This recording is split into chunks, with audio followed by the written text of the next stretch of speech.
मैं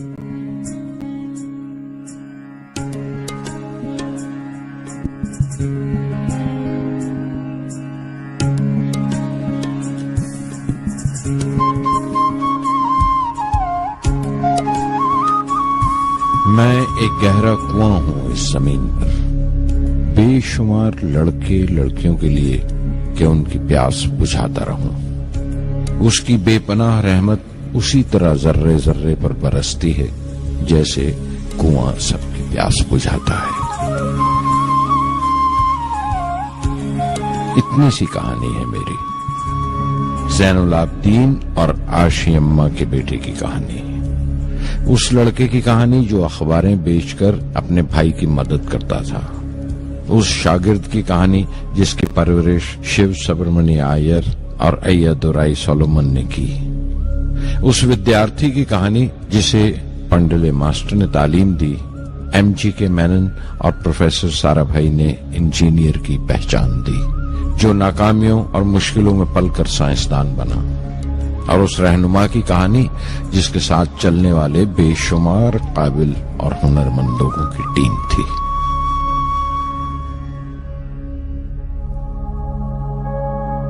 मेरी कहानी मेरे साथ खत्म हो जाएगी, क्योंकि दुनियावी मानों में मेरे पास कोई पूंजी नहीं है। मैंने कुछ हासिल नहीं किया, जमा नहीं किया। मेरे पास कुछ नहीं और कोई नहीं, न बेटा न बेटी न परिवार। मैं दूसरों के लिए मिसाल नहीं बनना चाहता, लेकिन शायद कुछ पढ़ने वालों को प्रेरणा मिले कि अंतिम सुख रूह और आत्मा की तस्कीन है। खुदा की रहमत उनकी विरासत है। मेरे परदादा अव्वल, मेरे दादा फकीर और मेरे वालिद ज़ैनुल आबदीन का खानदानी सिलसिला अब्दुल कलाम पर खत्म हो जाएगा, लेकिन खुदा की रहमत कभी खत्म नहीं होगी, क्योंकि वो अमर है, लाफानी है। पूर्णमद पूर्णमिदं पूर्णात् पूर्णमुदच्यते पूर्णस्य पूर्णमादाय पूर्णमेवावशिष्यते। ओम पूर्णमद पूर्णमिदं पूर्णात् पूर्णमुदच्यते पूर्णस्य पूर्णमादाय पूर्णमेवावशिष्यते।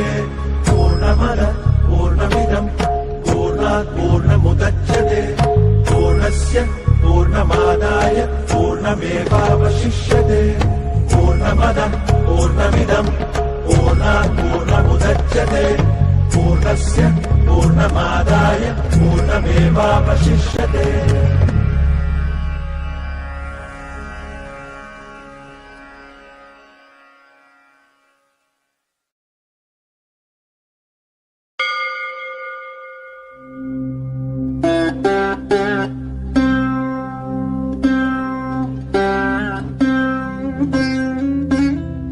मैं शहर रामेश्वरम के एक मिडिल क्लास तमिल खानदान में पैदा हुआ। मेरे अब्बा ज़ैनुल आबदीन के पास न तालीम थी न दौलत, लेकिन इन मजबूरियों के बावजूद एक दानाई थी उनके पास और हौसला था। और मेरी मां जैसी मददगार थी आशी अम्मा। उनकी कई औलादों में एक मैं भी था, बुलंद कामत माँ बाप का एक छोटे से कद वाला मामूली शक्ल सूरत का लड़का। अपने पुश्तैनी मकान में रहते थे हम, जो कभी 19वीं सदी में बना था। काफी वसी और पक्का मकान था रामेश्वरम की मस्जिद स्ट्रीट में। मेरे अब्बा हर तरह के ऐशो आराम से दूर रहते थे, मगर जरूरियात की तमाम चीजें मुयस्सर थीं। सच तो यह है कि मेरा बचपन बड़ा महफूज था, मादी तौर पर भी और जज्बाती तौर पर भी, मटीरियली एंड इमोशनली।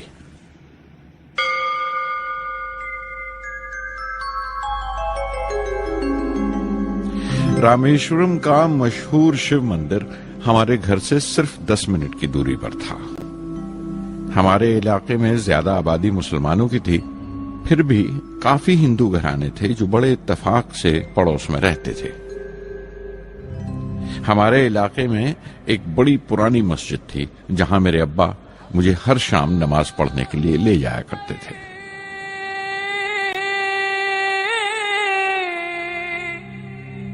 अल्लाहु अकबर। रामेश्वरम मंदिर के बड़े पुरोहित पक्षी लक्ष्मण शास्त्री मेरे अब्बा के पक्के दोस्त थे। मेरी बचपन की यादों में आंकी हुई एक याद ये भी थी कि अपने अपने रवायती लिबास में बैठे हुए वो दोनों कैसे रूहानी मसलों पर देर देर तक बातें करते रहते थे। मेरे अब्बा मुश्किल से मुश्किल रूहानी मामलों को भी तमिल की आम जबान में बयान कर लिया करते थे। एक बार मुझसे कहा था, जब आफत आए तो आफत की वजह समझने की कोशिश करो, मुश्किलें हमेशा खुद को परखने का मौका देती हैं।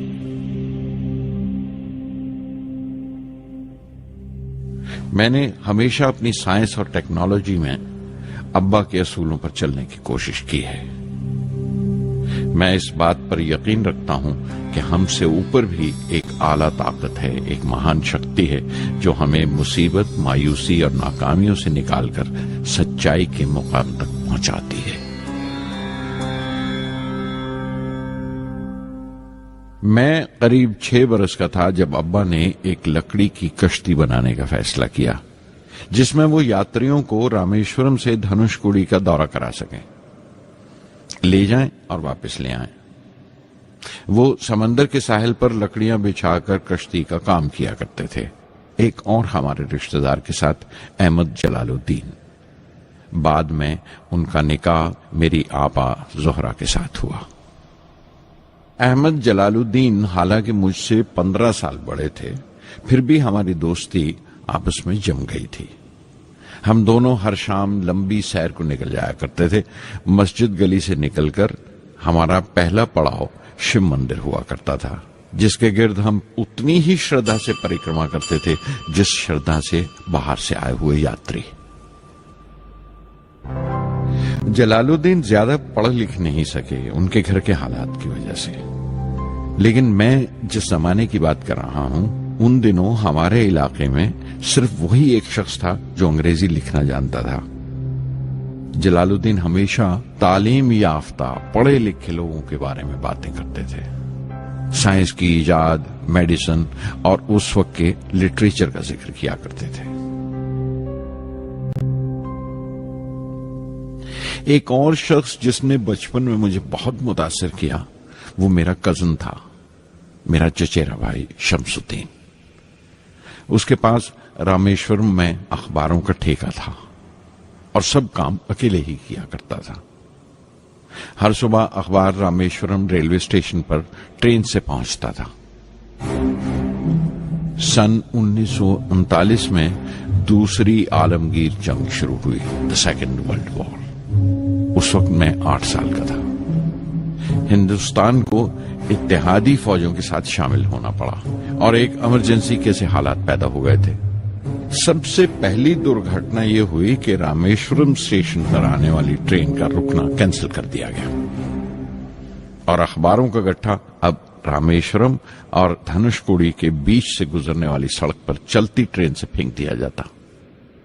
शमसुद्दीन को मजबूरन एक मददगार रखना पड़ा जो अखबारों के गट्ठे सड़क से जमा कर सके। वो मौका मुझे मिला और शमसुद्दीन मेरी पहली आमदनी की वजह बना। हर बच्चा जो पैदा होता है वो कुछ समाजी और आर्थिक हालात से जरूर असरअंदाज होता है और कुछ अपने जज्बाती माहौल से भी। उसी तरह उसकी तरबियत होती है। मुझे दयानतदारी और सेल्फ डिसिप्लिन अपने अब्बा से विरासत में मिला था और मां से अच्छाई पर यकीन करना और रहमदिली। लेकिन जलालुद्दीन और शमसुद्दीन की सोहबत से जो असर मुझ पर पड़ा, उससे सिर्फ मेरा बचपन ही महज अलग नहीं हुआ, बल्कि आइंदा जिंदगी पर भी उसका बहुत बड़ा असर पड़ा।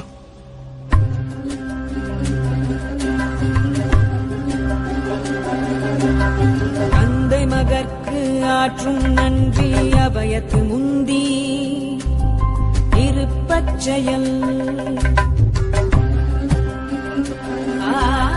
தந்தை மகற்கு ஆற்றும் நன்றி அபயத்து முந்தி இருப்பச் செயல்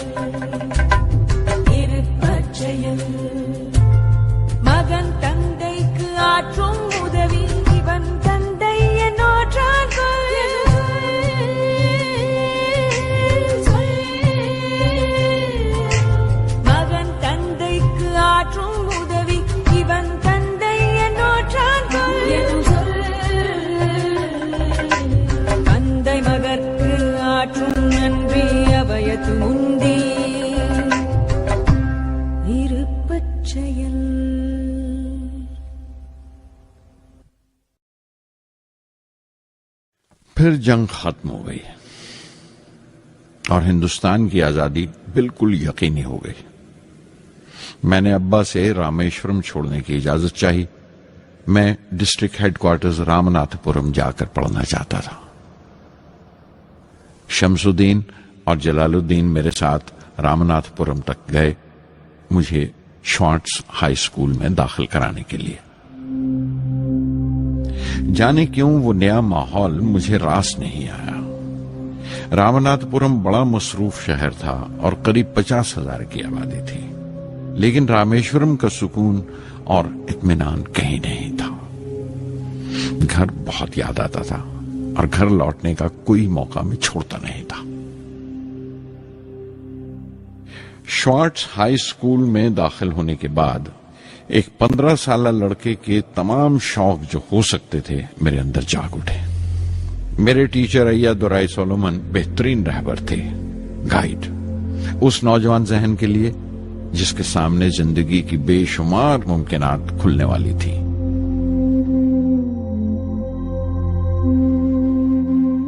रामनाथपुरम के उस अरसे क़याम में उनसे मेरा रिश्ता उस्ताद शागिर्द या गुरु शिष्य से भी आगे निकल गया।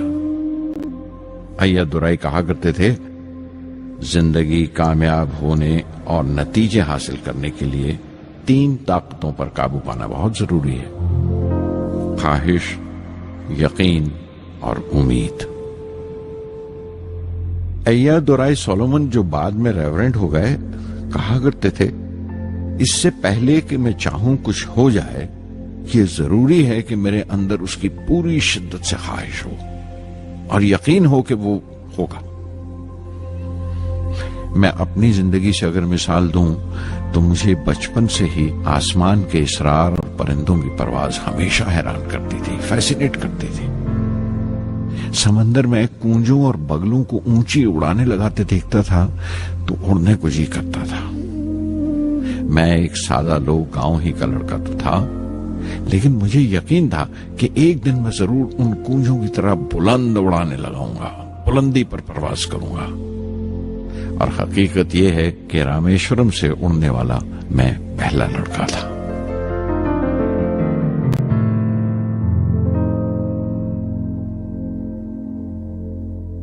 श्वार्ट्ज स्कूल में तालीम खत्म करते करते मेरे अंदर खुद एतमादी बस चुकी थी और मुझे यकीन था कि मैं जरूर कामयाबी हासिल करूंगा।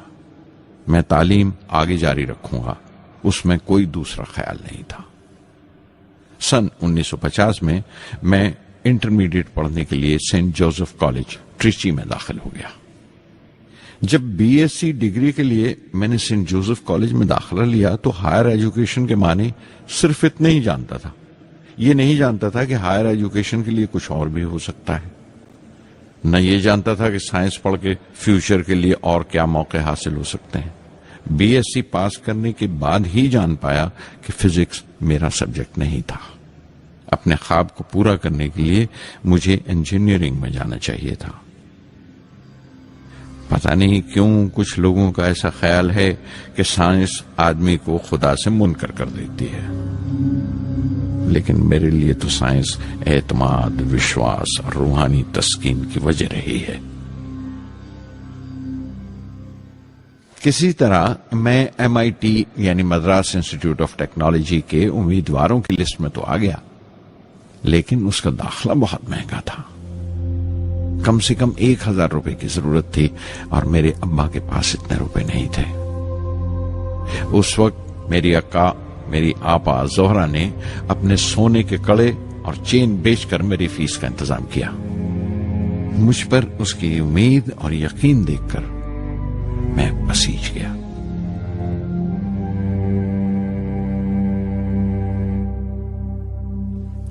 MIT में सबसे ज्यादा मजा आया।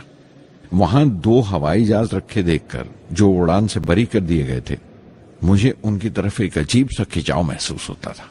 और जब सब लड़के हॉस्टल लौट जाते थे, मैं कई कई घंटे उनके पास बैठा रहता था। फर्स्ट ईयर मुकम्मल करने के बाद जब मुझे अपने ज्यादा खुसूसी मजमून चुनना थे, यानी अपनी स्पेशल ब्रांच का चुनाव करना था, तो मैंने फॉरेन एरोनॉटिकल इंजीनियरिंग का चुनाव कर लिया।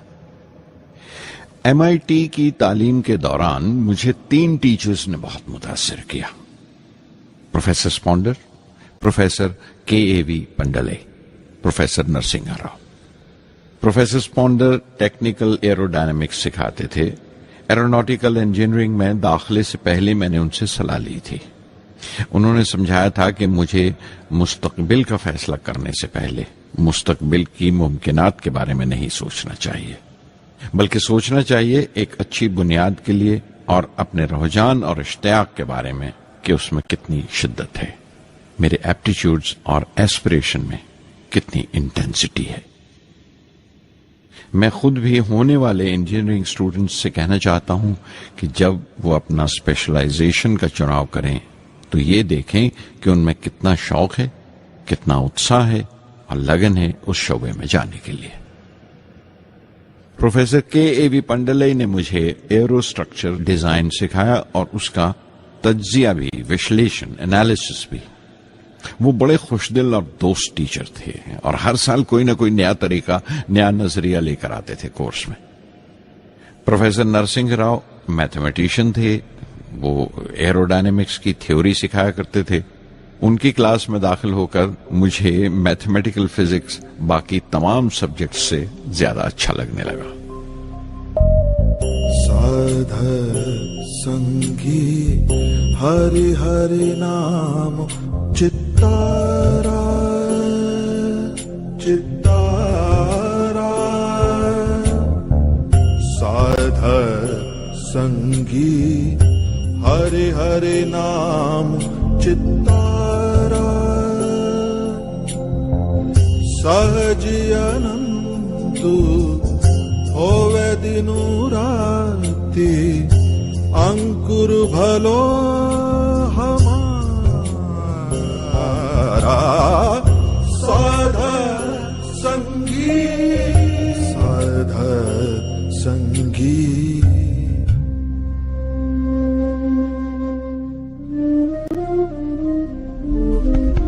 गुरुपुरा भेटियो बड़ भागी गुरुपुरा भेटियो बड़ भागी जाको अंतु न पारावारा अंतु न पारावारा नानक सरनी गही स्वामी की पुनः पुनः नमस्कार साध संगी साध संगी।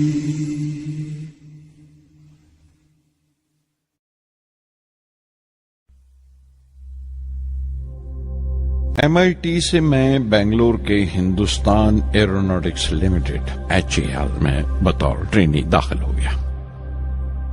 HAL से जब मैं एरोनॉटिकल इंजीनियरिंग ग्रेजुएट बनकर निकला तो जिंदगी ने 2 मौके मेरे सामने खड़े कर दिए और दोनों मेरी परवाज के देरीना ख्वाब पूरे कर सकते थे। एक मौका था एयरफोर्स का, दूसरा मिनिस्ट्री ऑफ डिफेंस में directorate of technical development and production का। मैंने दोनों में अर्जी भेज दी और बैक वक्त दोनों से इंटरव्यू का बुलावा आ गया। एयरफोर्स के लिए मुझे देहरादून बुलाया गया था और डिफेंस के लिए दिल्ली। मेरे दोनों मुकाम 2000 किलोमीटर के फासले पर थे।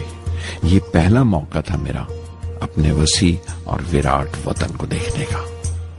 खिड़की पर बैठा मैं इस देश की सरजमीन को पांव तले से बहता हुआ देख रहा था।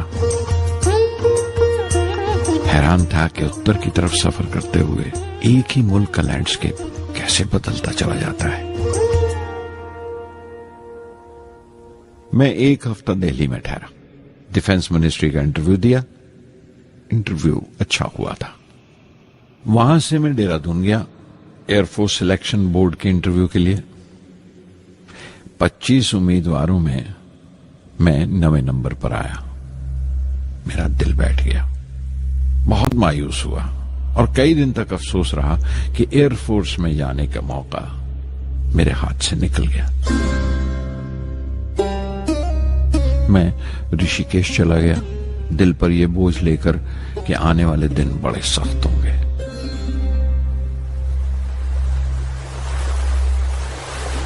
गंगा में स्नान किया और फिर चलता हुआ पास की पहाड़ी पर शिवानंद आश्रम तक पहुंच गया। स्वामी शिवानंद से भेंट हुई। देखने में बिल्कुल गौतम बुद्ध लगते थे, सफेद दूधिया धोती और पांव में लकड़ी की खड़ाऊ। उनकी बच्चों सी मासूम मुस्कान और सादा दिली देखकर बहुत प्रभावित हुआ मैंने बताया उन्हें कैसे मैं इंडियन एयरफोर्स में भर्ती होने से रह गया और मेरी कितनी शदीद ख्वाहिश थी आसमानों में उड़ने की, परवास करने की। वो मुस्कुरा दिए और बोले, ख्वाहिश अगर दिलो जान से निकली हो, वो पवित्र हो और उसमें शिद्दत हो, तो उसमें कमाल की एक इलेक्ट्रोमैग्नेटिक एनर्जी होती है, एक बरकी मकनातीसी ताकत होती है। दिमाग जब सोता है तो वो एनर्जी रात की खामोशी में बाहर निकल जाती है और सुबह कायनात ब्रह्मांड से सितारों की गति रफ्तार को अपने साथ समेटकर दिमाग में लौट आती है। इसीलिए जो सोचा है उसकी सृष्टि अवश्य है, वो तख्लीक होगा। तुम विश्वास करो इस अजली बंधन पर, इस वचन पर कि सूरज फिर लौटेगा, बाहर फिर से आएगी। मैं दिल्ली लौट आया, डिफेंस से अपना इंटरव्यू का नतीजा दरियाफ्त किया। जवाब में मुझे अपॉइंटमेंट लेटर थमा दिया गया और अगले दिन से सीनियर साइंटिफिक असिस्टेंट मुकर्रर कर दिया गया 250 रुपए की माहाना तनख्वाह पर। 3 साल गुजर गए। उन्हीं दिनों बेंगलोर में एरोनॉटिकल डेवलपमेंट एस्टेब्लिशमेंट ADE का एक नया महकमा खुला और मुझे वहां पोस्ट कर दिया गया।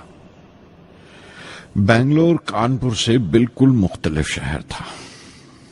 मैं अपने डायरेक्टोरेट की पोस्टिंग का पहला साल वहां गुजार चुका था।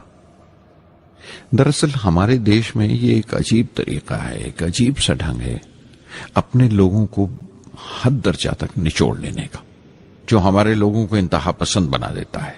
शायद इसलिए कि सदियों इस देश ने गैर मुल्की तहजीबों के जख्म भी खाए हैं और उन्हें अपने दामन में जगह भी दी है।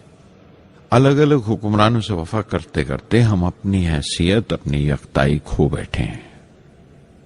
बल्कि हमने एक और ही किस्म की खूबी पैदा कर ली है कि एक ही वक्त में रहम दिल भी हैं और बेरहम भी, हसास भी हैं और बेहिस भी। जितने गहरे हैं उतने ही सतही। ऊपर से देखो तो हम बड़े खुश रंग और खूबरू नजर आते हैं, लेकिन कोई गौर से देखे तो अपने हुक्मरानों की एक बेढब नकल से ज्यादा कुछ नहीं है। मैंने कानपुर में कल्ले में दबाए हुए पान वाले नवाब वाजिद अली शाह के नकलची बहुत देखे और बेंगलोर में फिरंगियों के अंदाज में कुत्ते की जंजीर थामे टहलते हुए साहिबों की कमी नहीं थी। बेंगलोर में रहकर मैं रामेश्वरम के सुकून और गहरे शांत वातावरण के लिए तरसता था।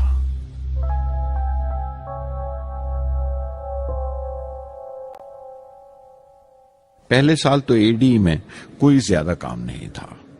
एक प्रोजेक्ट टीम बनाई थी कि 3 सालों में एक स्वदेशी हॉवरक्राफ्ट तैयार करें और वो वक्त से पहले तैयार हो गया। नंदी उसका नाम रखा गया, शिव की सवारी के आधार पर। उसका डिजाइन हमारी उम्मीद से ज्यादा अच्छा था, लेकिन मैं सख्त मायूस हुआ जब आपसी कंट्रोवर्सीज की बिना पर सारा प्रोजेक्ट बालाए ताक रख दिया गया, बंद कर दिया गया। Professor MG Menon, Tata institute of fundamental research के डायरेक्टर, एक रोज अचानक ही हमारी जांच पड़ताल को आ पहुंचे। नंदी का जिक्र निकला। मुझसे पूछताछ करते हुए उन्होंने ख्वाहिश जाहिर की एक 10 मिनट की उड़ान के लिए। उसके 1 हफ्ता बाद की बात है। मुझे इनकोस्पार से बुलावा आ गया, the Indian committee for space research.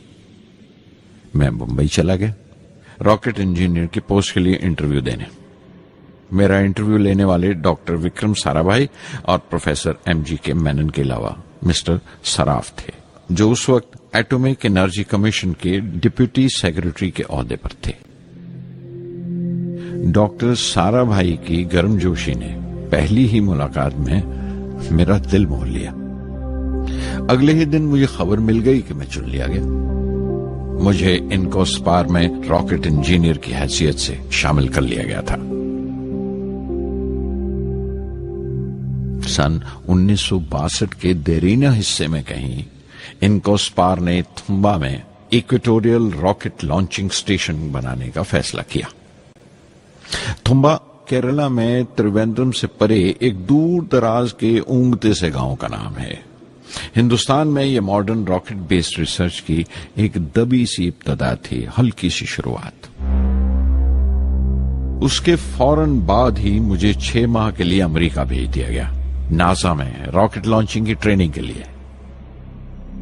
जाने से पहले मैं थोड़ा सा वक्त निकालकर रामेश्वरम गया।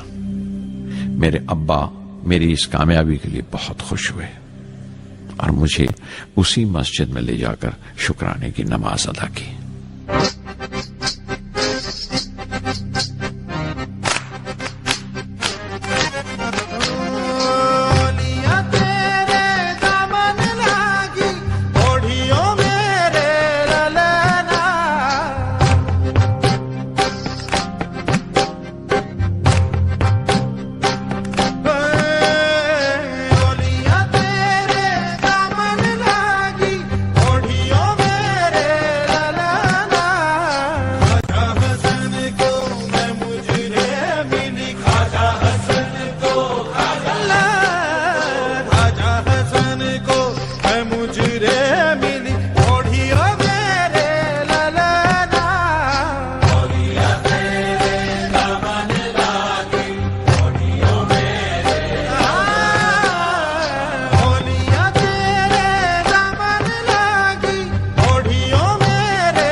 NASA Langley research centre Virginia में मैंने अपने काम की शुरुआत की। बाद में Goddard space flight centre Maryland चला गया। मैं अपना इंप्रेशंस अमेरिकन्स के बारे में बेंजामिन फ्रैंकलिन के इस जुमले से बयान कर सकता हूं, जिन बातों से तकलीफ होती है उनसे तालीम भी मिलती है।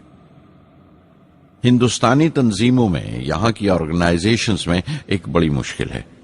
जो ऊपर हैं वो बड़े मगरूर हैं। अपने से छोटों की, जूनियर्स और सबऑर्डिनेट्स की राय लेना अपनी हतक समझते हैं। कोई शख्स भी अपनी खूबी दिखा नहीं सकता अगर आप उसे मलामत ही करते रहें। उसूल और पाबंदी, पाबंदी और सख्ती, सख्ती और जुल्म के बीच की लाइन बड़ी महीन है, बारीक है। उसकी पहचान बहुत जरूरी है। मैं जैसे ही नासा से लौटा, फौरन बाद हिंदुस्तान का पहला रॉकेट लॉन्च वाक़या हुआ, 21 नवंबर सन 1963। वो साउंडिंग रॉकेट था, नाम नाइकी अपेची। नाइकी अपेची की कामयाबी के बाद प्रोफेसर साराभाई ने अपनी आरजू, अपने एक ख्वाब का इजहार किया। एक Indian satellite launch vehicle ISLV का सपना। हिंदुस्तानी रॉकेट का ख्वाब 20वीं सदी में एक तरह से 18वीं सदी का ख्वाब भी कहला सकता है, जो टीपू सुल्तान ने देखा था। टीपू सुल्तान की फौज में 27 ब्रिगेड थे जो खुशून कहलाते थे, और हर एक ब्रिगेड में एक दस्ता था रॉकेटमैन का जो साथ रहा करता था और जुर्क्स कहलाता था।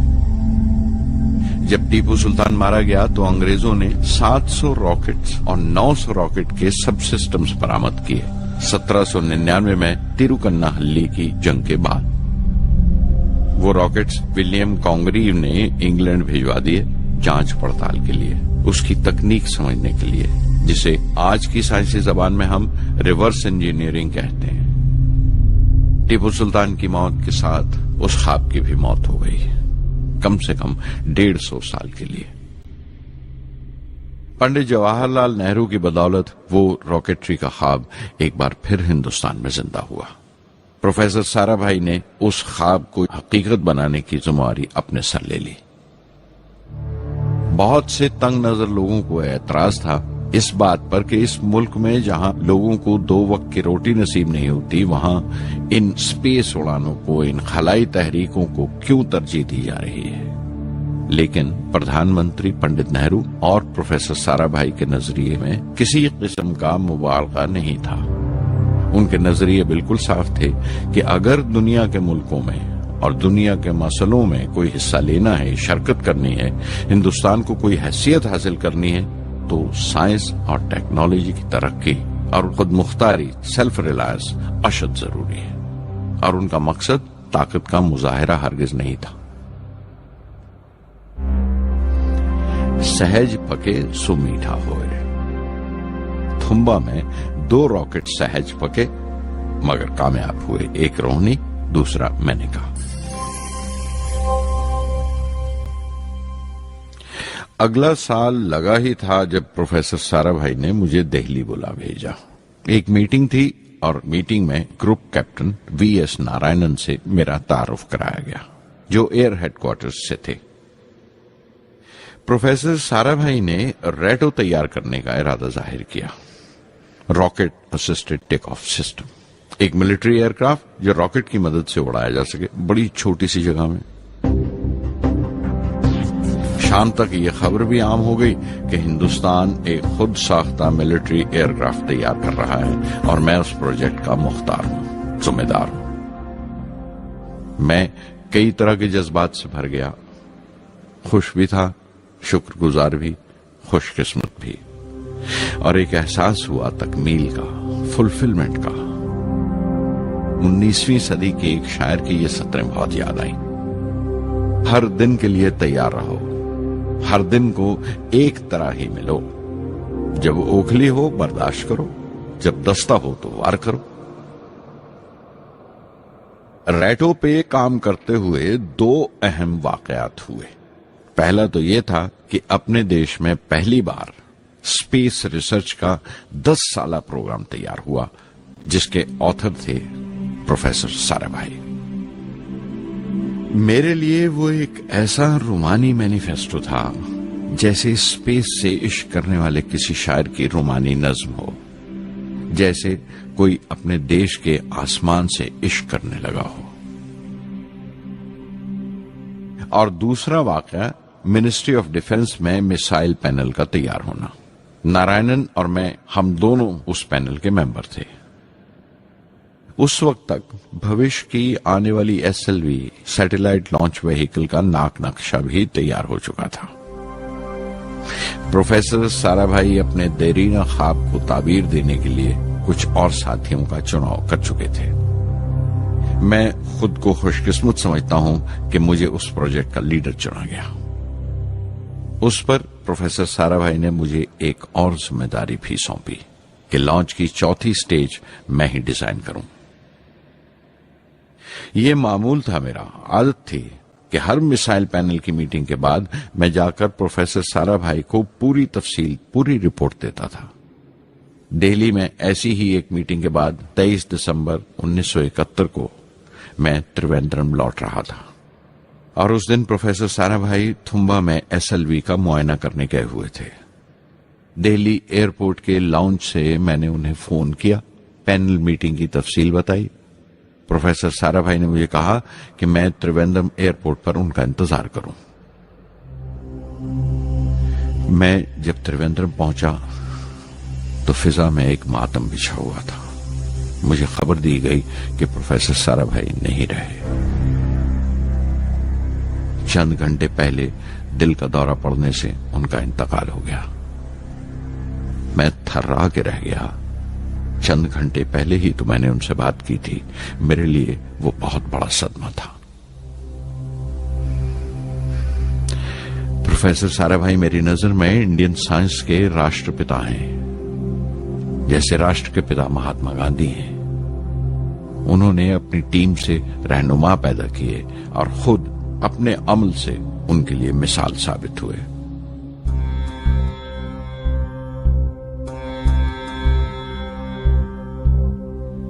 నానాటి బతుకు నాటకము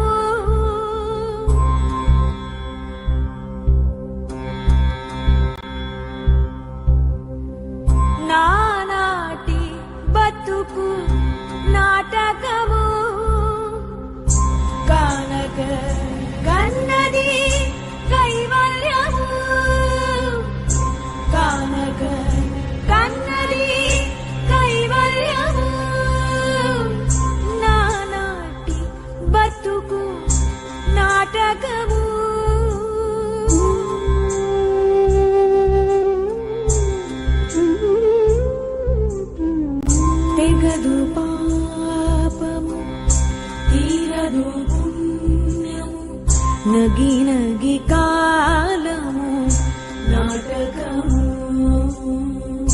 తెగదు పాపము తీరదు పుణ్యము నగి కాలము నాటకము యగువన శ్రీ వెంకటేశ్వరుడే యగువన శ్రీ వెంకటేశ్వరుడే గగనము మీదిది కైవల్యము గగనము మీదిది కైవల్యము కైవల్యము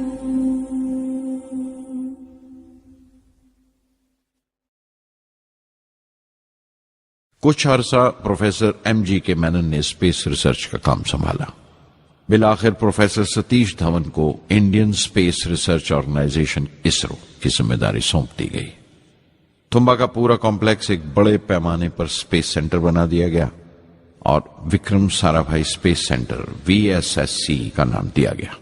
जिसने वो सेंटर कायम किया था उसी के नाम से उस जगह की श्रद्धांजलि पेश की गई।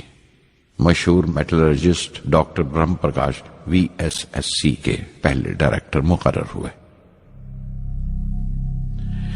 कोई भी शख्स अपनी जिम्मेवारी में तभी कामयाब हो सकता है अगर वो बारसूख हो, मोतबर हो और अपने फैसलों के लिए उसे सही हद तक आजादी हो। शायद निजी जिंदगी में भी तसल्ली का यही एक रास्ता है, आजादी और जिम्मेवारी एक साथ हो, तभी वो तस्कीन और खुशी का बायस हो सकती है। और जाती आजादी हासिल करने के लिए मैं 2 रास्ते तजवीज कर सकता था जो मैंने इख्तियार किए। पहला तो ये कि अपनी तालीम और तरबियत को बढ़ावा दो। इल्म, नॉलेज बड़ा कारामद हथियार है, बहुत काम आता है। इल्म जितना ज्यादा होगा उतनी ज्यादा आजादी के हकदार होगे। इल्म वो पूंजी है जो कोई छीन नहीं सकता। टीम की रहनुमाई तभी मुमकिन है अगर आपकी जानकारी मुकम्मल हो, अप टू डेट हो। कामयाब रहनुमा बनने के लिए जरूरी है कि दिन का काम जब खत्म हो आप पिछले काम का जायजा लें, अगले दिन के काम की तैयारी करें। दूसरा तरीका यह है कि अपने काम को अपना फख्र समझें, गर्व समझें और जरूरी है कि अपने अंदर की शक्ति की सही जानकारी हो। जो करो उस पर यकीन रखो या जिस पर यकीन हो वही करो, वरना दूसरों के ईमान का शिकार बनते रहोगे। SLV प्रोजेक्ट के पहले 3 सालों में साइंस के बहुत से नए नए इसरार खुले और आहिस्ता आहिस्ता साइंस और टेक्नोलॉजी का फर्क समझ आने लगा। रिसर्च और अमल, डेवलपमेंट का फासला पता चलने लगा। किसी भी इजाद में गलतियां होना लाजमी है, लेकिन हर गलती कामयाबी की तरफ एक और कदम उठाती है, एक और सीढ़ी बन जाती है। किसी भी तख्लीक की तरह SLV-3 की तख्लीक भी कई दर्दनाक लम्हों से गुजरी। एक रोज जब मैं और मेरे तमाम साथी अपने कामों में पूरी तरह डूबे हुए थे, मेरे घर से एक मौत की इत्तला पहुंची। मेरे दोस्त और हमदर्द मेरे बहनोई जलालुद्दीन का इंतकाल हो गया था। कुछ देर के लिए तो मैं सुन्न होकर रह गया, मेरी आंखों में अंधेरा छा गया। थोड़ी देर बाद जब अपने चौगिरदे का एहसास हुआ तो महसूस किया जैसे मेरी हस्ती का एक हिस्सा मर गया था। रात की रात बसों में सफर करता हुआ अगली सुबह मैं रामेश्वरम पहुंचा। जोहरा को क्या तसल्ली देता और क्या सब्र देता अपनी भांजी महबूबा को जो रो रो कर हलकान हो रही थी। मेरी आंखों के सोते पहले ही सूख चुके थे। थुम्बा लौटकर बहुत दिनों तक सारा कामकाज, सारी मसरूफियत बेमानी लगने लगी। बहुत दिनों तक बहुत मलाल लगा, सब बेमानी लगता था।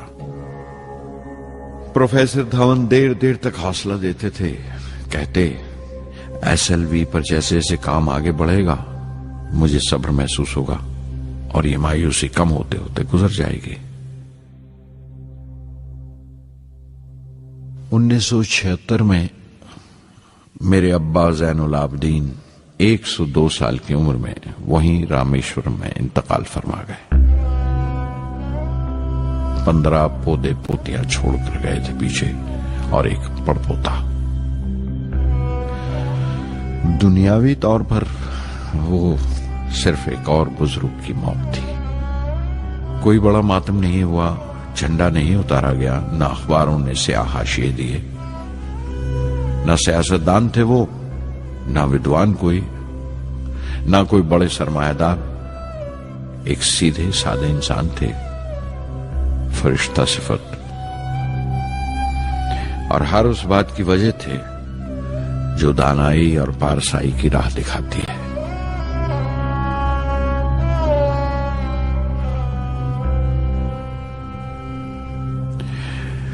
मैं बहुत देर तक अपनी मां के पास बैठा रहा, चुपचाप। और जब उठा थुम्बा लौटने के लिए तो उसने रुंधे गले से दुआएं दी मुझे।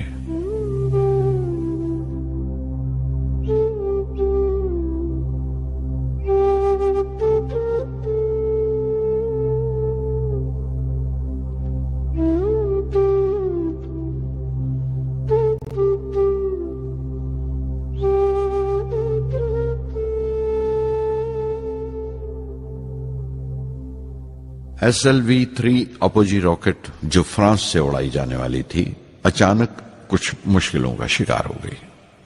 मुझे फौरन फ्रांस जाना पड़ा।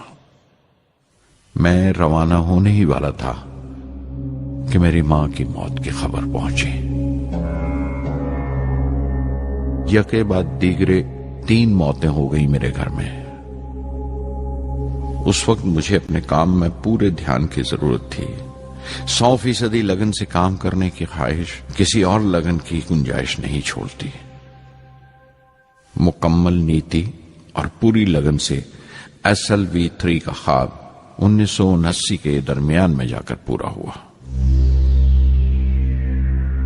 हमने SLV-3 की परवाज का दिन 10 अगस्त 1979 तय किया था। 23 मीटर लंबा 4 स्टेजेस का ये रॉकेट 17 टन का वजन लेकर 7:58 पर बड़ी कजदाई से उड़ा और खला की तरफ रवाना हुआ।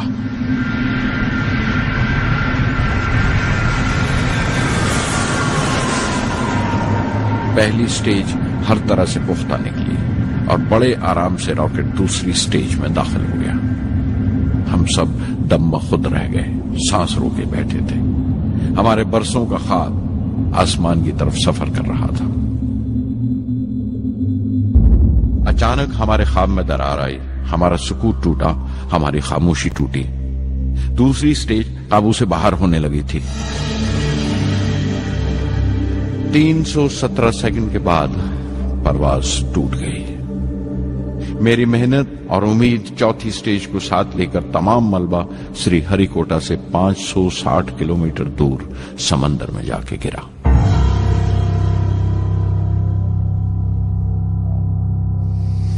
इस हादसे से हम सबको सख्त सदमा पहुंचा। मैं गम और गुस्से से भर गया, नुचड़ गया, बिल्कुल जिस्मानी तौर पर भी और जहनी तौर पर भी। मैं सीधा अपने कमरे में गया और बिस्तर में धंस गया। मैंने अपने कंधे पर एक दिलासे का हाथ महसूस किया तो आंख खोली। दोपहर ढल चुकी थी, शाम करीब थी। डॉक्टर ब्रह्म प्रकाश मेरे सराहने बैठे थे। उनकी इस हमदर्दी ने छू लिया मुझे। मैं उदास था, मायूस था, लेकिन अकेला नहीं।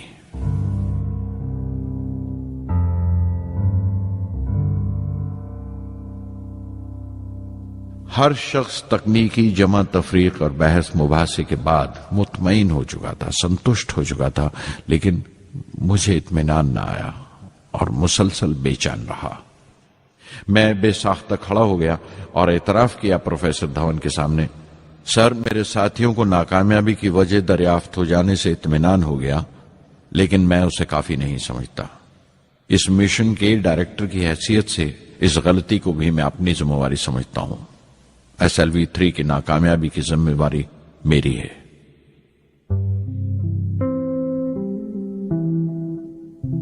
साइंस का काम कमाल दर्जा उत्साह भी देता है, खुशी भी और उतनी ही गहरी मायूसी भी। इस तरह के वाकयात सोच सोचकर मैं दिल को ढारस देता रहा। यह ख्याल कि इंसान चांद पर उतर सकता है सबसे पहले एक रूसी साइंटिस्ट ने सोचा था। उसे हकीकत बनने में 40 साल गुजर गए जब अमेरिका ने उसे पूरा किया। प्रोफेसर चंद्रशेखर ने चंद्रशेखर लिमिट का आविष्कार किया था 1930 में, जब कैम्ब्रिज में पढ़ रहे थे। लेकिन 50 साल बाद उन्हें उसी डिस्कवरी पर नोबेल प्राइज मिला। वॉन ब्राउन अपनी सैटर्न लॉन्च व्हीकल से आदमी को चांद पर उतारने से पहले कितनी सारी नाकामियों से गुजरे होंगे। पहाड़ की चोटी पर उतरने से पहाड़ पर चढ़ने का तजुर्बा नहीं मिलता। जिंदगी पहाड़ की चढ़ानों पर मिलती है, चोटी पर नहीं। चढ़ानों पर ही तजुर्बे मिलते हैं और जिंदगी मंचती है और टेक्नोलॉजी तरक्की करती है। चोटी पर पहुंचने की कोशिश ही में चढ़ानों का इल्म हासिल होता है। मैं एक एक कदम चलता रहा, चढ़ता रहा चोटी की तरफ।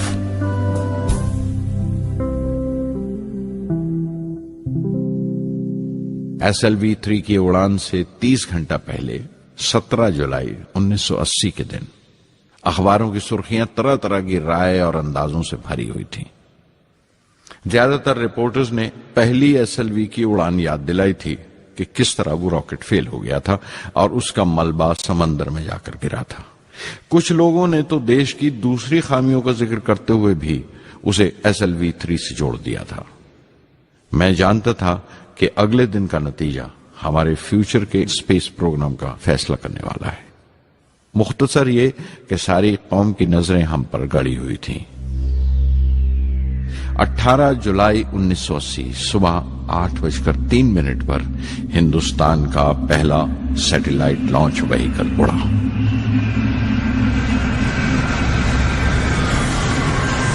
मैंने रोहिणी सैटेलाइट का तमाम डेटा कंप्यूटर पर जांचा। अगले 2 मिनट के अंदर अंदर रोहिणी अंतरिक्ष में था। उस तमाम शोरगुल के बीच में मैंने अपनी जिंदगी के सबसे अहम अल्फाज अदा किए। मैं मिशन डायरेक्टर बोल रहा हूं, एक जरूरी खबर सुनने को तैयार रहो।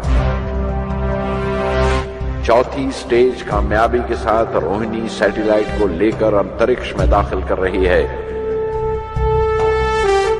मैं ब्लॉक से बाहर आया तो मेरे साथियों ने मुझे कंधों पर उठा लिया और नारे लगाते हुए जुलूस निकाला। सारी कौम में एक जोश की लहर दौड़ गई। हिंदुस्तान उन चंद कौमों में शामिल हो गया था जिनके पास सैटेलाइट लॉन्च की काबिलियत थी। हमारी कौम का एक ख्वाब पूरा हुआ था और हमारे इतिहास का एक नया बाब खुला, एक नया चैप्टर। प्रधानमंत्री इंदिरा गांधी ने मुबारकबाद का तार भेजा और सबसे ज्यादा हिंदुस्तान के साइंसदान खुश थे कि ये पूरी कोशिश स्वदेशी थी, हमारी अपनी थी। मैं कुछ मिले जुले जज्बात से गुजर रहा था। मैं खुश था कि पिछली 2 दहाइयों से जिस कोशिश में था बिलाखिर उसमें कामयाब हुआ। लेकिन उदास था जिन लोगों की बदौलत मैं यहां पहुंचा था वो लोग मेरे साथ नहीं थे। मेरे अब्बा, मेरे बहनोई जलालुद्दीन और प्रोफेसर साराभाई। SLV-3 की कामयाबी के महीने भर के अंदर ही प्रोफेसर धवन का फोन आया एक दिन और दिल्ली बुलाया प्रधानमंत्री से मिलने के लिए। मेरी एक छोटी सी उलझन थी कपड़ों को लेकर। हमेशा से बड़े आमियाना से कपड़े पहनता हूं और पांव में चप्पल या स्लीपर कह लो। प्रधानमंत्री को मिलने जैसा वो लिबास नहीं था, मेरे लिए नहीं, उनके एहतराम के लिए। सुना तो प्रोफेसर धवन बोले, कपड़ों की फिक्र मत करो, तुमने जो शानदार कामयाबी पहन रखी है वो काफी है। रिपब्लिक डे 1981 मेरे लिए एक बड़ी खुशखबरी लेकर आया कि मुझे पद्म भूषण से नवाजा गया है। मैंने अपने कमरे को बिस्मिल्लाह खां की शहनाई से भर लिया। शहनाई की गूंज मुझे कहीं और ही ले गई। मैं रामेश्वरम पहुंच गया, मां के गले लगा। अब्बा ने मेरे बालों को उंगलियों से सहलाया और मेरा दोस्त, मेरा रफीक जलालुद्दीन मस्जिद गली में जमा हुए लोगों में मेरे इनाम का ऐलान कर रहा था। मेरी बहन जोहरा ने मीठा बनाया घर में। पक्षी लक्ष्मण शास्त्री ने मेरे माथे पर तिलक लगाया। फादर सोलोमन ने मेरे हाथ में सलीब देकर दुआ पढ़ी और प्रोफेसर सारा भाई को देखा। उनके चेहरे पर मुस्कुराहट थी, फख्र था। जो पौधा वो लगाकर गए थे अब पूरा पेड़ बन चुका था, जिसके फल हिंदुस्तान की आवाम तक पहुंच रहे थे।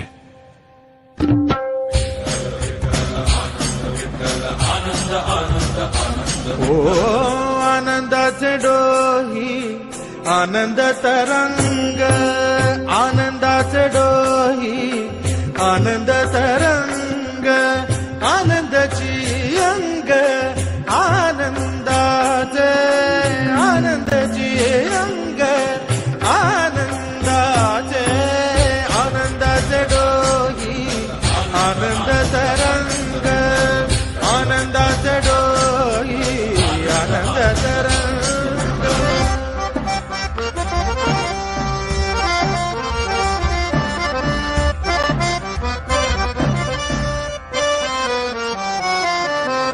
गर्भाचे आवडी मातेचा डोहळा, तेथीचा जिव्हळा तेथे प्रेंबे। गर्भाचे आवडी मातेचा डोहळा, तेथीचा जिव्हळा तेथे प्रेंबे। तुका म्हणे तैसा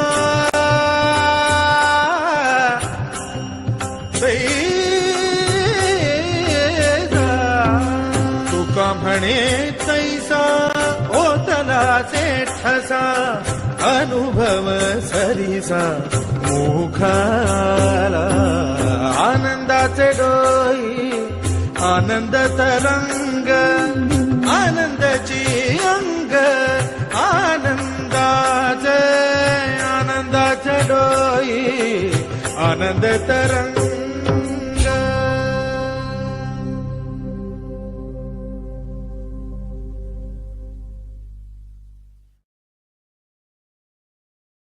पहली जून 1982 मैंने defence research and development laboratory DRDL की जिम्मेवारी संभाल ली।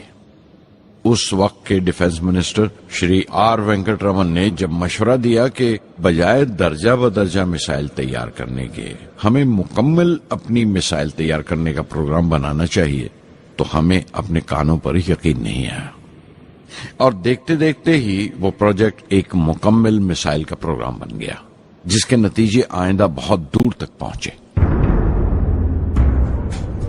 हर एक प्रोजेक्ट का नाम हिंदुस्तान की खुद मुख्तारी, सेल्फ रिलायंस का सबूत था।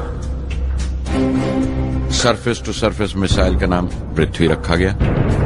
टैक्टिकल कोर व्हीकल को त्रिशूल का नाम दिया गया। Surface to air defence system Akash कहलाया। एंटी टैंक मिसाइल प्रोजेक्ट को नाग के नाम से पुकारा गया और मेरे देरीना ख्वाब रेक्स को यानी re entry experiment launch vehicle को मैंने अग्नि का नाम दिया। मिसाइल टेक्नोलॉजी का हुनर दुनिया की कुछ चुनी हुई कौमों के पास ही था। वो बड़े ताज्जुब से हमारी तरफ देख रहे थे कि हम क्या करने जा रहे हैं और कैसे करेंगे। हम एक मीटिंग में बैठे हुए अपने मकसद को पूरा करने के लिए 1984 की निशानदेही कर रहे थे जब डॉक्टर ब्रह्म प्रकाश की मौत की खबर आई। मेरे लिए वो एक और सदमा था। पहली SLV की नाकामी के वक्त जिस तरह उन्होंने ढारस दी थी मुझे, वो याद करके मैं और ज्यादा गमगीन हो गया।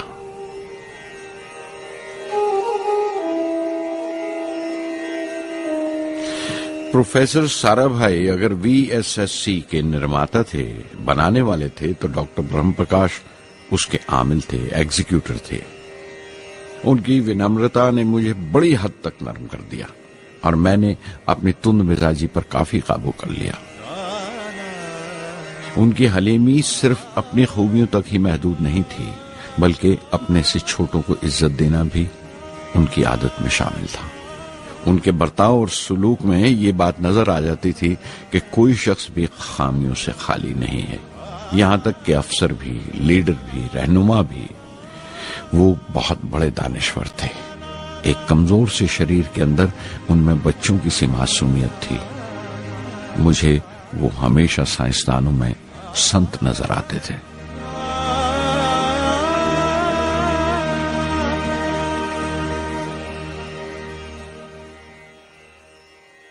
पृथ्वी का काम अपनी तकमील को पहुंच रहा था जब हम 1988 में दाखिल हुए। 25 फरवरी 1988 सुबह 11:23 पर पृथ्वी की पहली परवाज वाक़ हुई। हमारे मुल्क में वो एक ऐतिहासिक मौका था। पृथ्वी सिर्फ एक सरफेस टू सरफेस मिसाइल ही नहीं, बल्कि आइंदा आने वाली तमाम किस्म की मिसाइल का बुनियादी नक्शा भी था, फ्यूचर का मॉड्यूल था वो। पृथ्वी ने हमारे आस पड़ोस के मुल्कों को दहला दिया।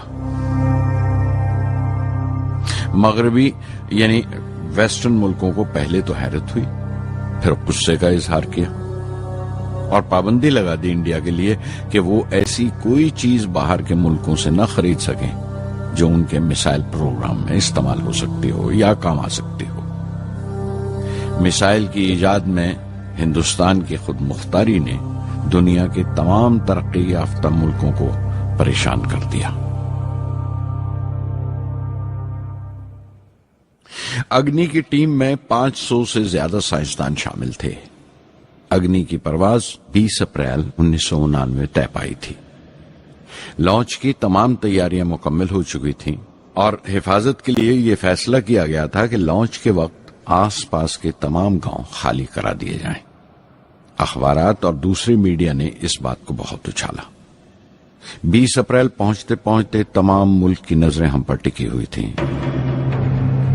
दूसरे मुल्कों का दबाव बढ़ रहा था कि हम इस तजुर्बे को मुलतवी कर दें या खारिज कर दें, लेकिन सरकार मजबूत दीवार की तरह हमारे पीछे खड़ी रही और किसी तरह हमें पीछे नहीं हटने दिया।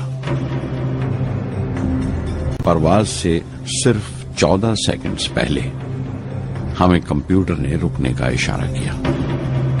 किसी एक पुर्जे में कोई खामी थी, वो फौरन ठीक कर दी गई, लेकिन उसी वक्त डाउन रेंज स्टेशन ने रुकने का हुक्म दिया।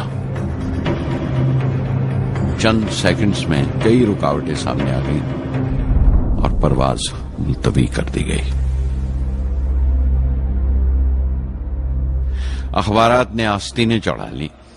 हर बयान ने अपनी अपनी तरह की वजूहात निकाल ली।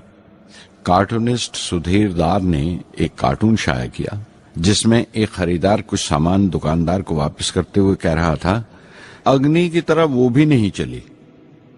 एक कार्टून में दिखाया गया कि साइंसदान कह रहा है, सब ठीक था, स्विच बटन नहीं चला। हिंदुस्तान टाइम्स के कार्टून में एक नेता रिपोर्टर को समझा रहा है, डरने की कोई बात नहीं, ये बड़ी अमन पसंद अहिंसावाद की मिसाइल है, इससे कोई मरेगा नहीं। करीब 10 रोज दिन रात काम चला मिसाइल की दुरुस्ती पर और आखिरकार साइंसदानों ने एक नई तारीख तय की अग्नि की परवाज के लिए। मगर फिर वही हुआ। 10 सेकंड पहले कंप्यूटर ने रुकावट का इशारा किया। पता चला एक पुर्जा काम नहीं कर रहा है। परवाज फिर मुलतवी कर दी गई। ऐसी बात किसी भी साइंसी तजुर्बे में हो जाना आम बात है, गैर मुल्कों में भी बहुत बार होता है, लेकिन उम्मीद से भरी हुई कौम हमारी मुश्किलें समझने को तैयार नहीं थी। हिंदू अखबार में केशव का एक कार्टून छपा जिसमें एक देहाती कुछ नोट गिनते हुए कह रहा था, मिसाइल के वक्त गांव से हट जाने का मुआवजा मिला है। 2-4 बार और ये तजुर्बा मुलतवी हुआ तो मैं पक्का घर बनवा लूंगा। अमोल बटर वालों ने अपने होर्डिंग पर लिखा, अग्नि को ईंधन के लिए हमारे बटर की जरूरत है। अग्नि की मरम्मत का काम जारी रहा।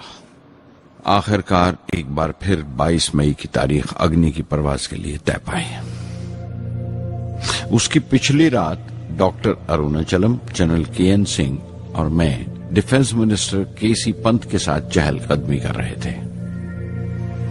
पूरे चांद की रात थी, हाई टाइड का वक्त था और लहरें गरज गरज कर खुदा की अजमत का नाम ले रही थी। कल अग्नि की परवाज कामयाब होगी या नहीं, बार बार यही सवाल हमारे दिमाग में गूंज रहा था।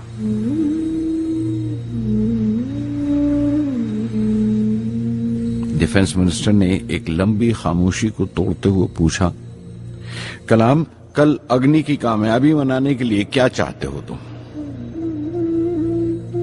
मैं क्या चाहता था?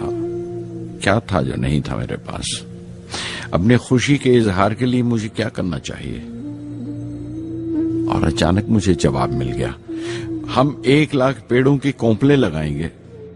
मैंने कहा और उनके चेहरे पर रौनक आ गई। तुम अपनी अग्नि के लिए धरती मां का आशीर्वाद चाहते हो, बोले। कल यही होगा, उन्होंने पेशेंगोई की।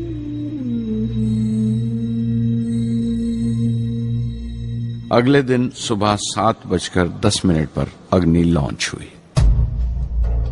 कदम कदम सही निकला। मिसाइल ने जैसे टेक्स्ट बुक याद कर लिया हो, जैसे सबक याद कर लिया था। हर सवाल का सही जवाब मिल रहा था। लगता था एक लंबे खौफनाक ख्वाब के बाद एक खूबसूरत सुबह ने आंख खोली है। 5 साल की मुशक्कत के बाद हम इस लॉन्च पैड पर पहुंचे थे।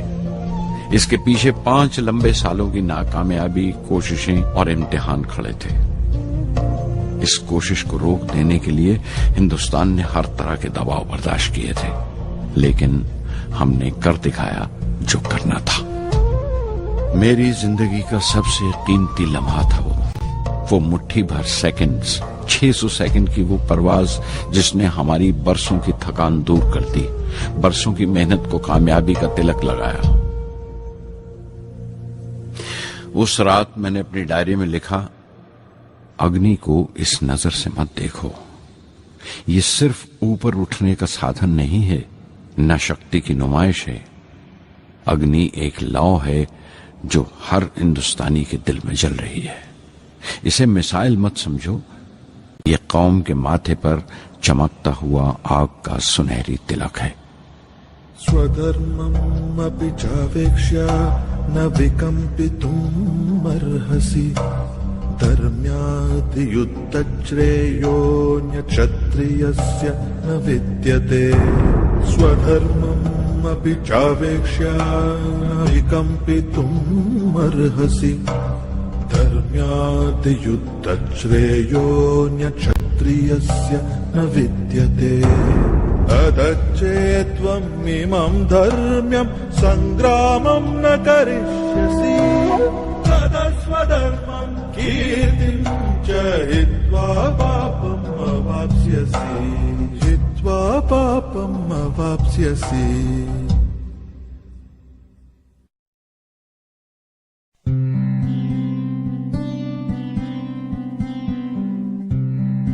$1990 के रिपब्लिक डे पर देश ने मिसाइल प्रोग्राम की कामयाबी का जश्न मनाया।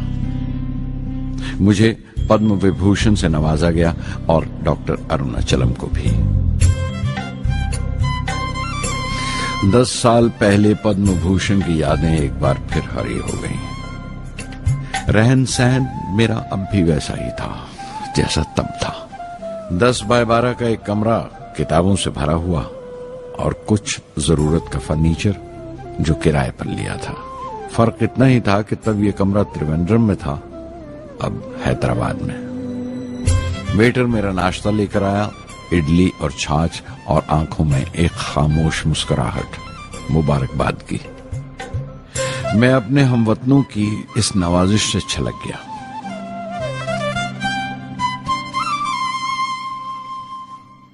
मैं जानता हूं कि बहुत से साइंसदान और इंजीनियर मौका मिलते ही वतन छोड़ जाते हैं, दूसरे मुल्कों में चले जाते हैं ज्यादा रुपया कमाने के लिए, ज्यादा आमदनी के लिए।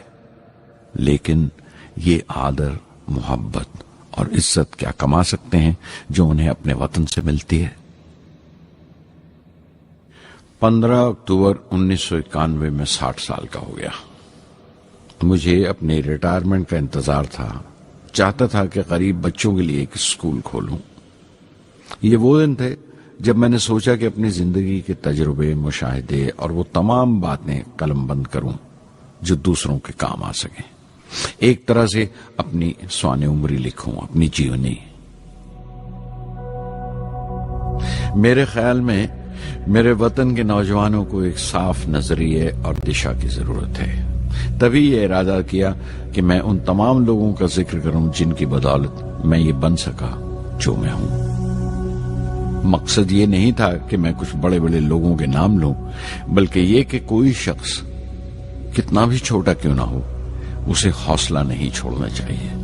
मसले, मुश्किलें जिंदगी का हिस्सा हैं और तकलीफें कामयाबी की सच्चाइयां हैं। जैसा कहा है किसी ने, खुदा ने यह वादा नहीं किया कि आसमान हमेशा नीला ही रहेगा, जिंदगी भर फूलों से भरी राहें मिलेंगी। खुदा ने यह वादा नहीं किया कि सूरज है तो बादल नहीं होंगे, खुशी है तो गम नहीं, सुकून है तो दर्द नहीं होगा। मुझे ऐसा कोई गुरूर नहीं कि मेरी जिंदगी सबके लिए एक मिसाल बनेगी, मगर यह हो सकता है कि कोई मायूस बच्चा किसी गुमनाम सी जगह पर जो समाज के किसी माजूर हिस्से से ताल्लुक रखता हो, ये पढ़े और उसे चैन मिले, ये पढ़े और उसकी उम्मीद रोशन हो जाए। हो सकता है ये कुछ बच्चों को नाउमीदी से बाहर ले आए और जिसे वो मजबूरी समझते हैं वो मजबूरी ना लगे। उन्हें यकीन रहे कि वो जहां भी हैं खुदा उनके साथ है। काश हर हिंदुस्तानी के दिल में जलती हुई लौ को पर लग जाए और उस लौ की परवाज से सारा आसमान रोशन हो जाए।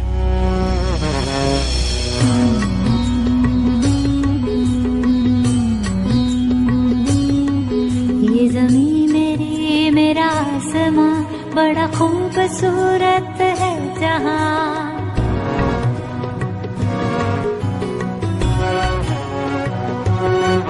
ये ज़मीं मेरी, मेरा आसमां, बड़ा खूबसूरत है जहां। मेरी जिंदगी परवाज़ है, वो फिजा मेरी, मैं उड़ूं जहां। मेरी जिंदगी परवाज़ है, वो फिजा मेरी, मैं उड़ूं जहां। ये ज़मीं मेरी, मेरा आसमां, बड़ा खूबसूरत है जहां। कभी धूप लेप के आसमां हमने सुनहरी कर लिया, कभी धूप लेप के आसमां हमने सुनहरी कर लिया। फिर धूप बांध के पाँव में हम उड़े हैं ठंडी हवाओं में। ज़मीं मेरी, मेरा आसमां, बड़ा खूबसूरत है जहां। कभी वक्त उठा के सरों पे हम और आग लेके परों पे हम। कभी वक्त उठा के सरों पे हम और आग लेके परों पे हम। कभी छानी खाली खला कहीं, हम उड़े जहां पे हवा नहीं। ज़मीं मेरी, मेरा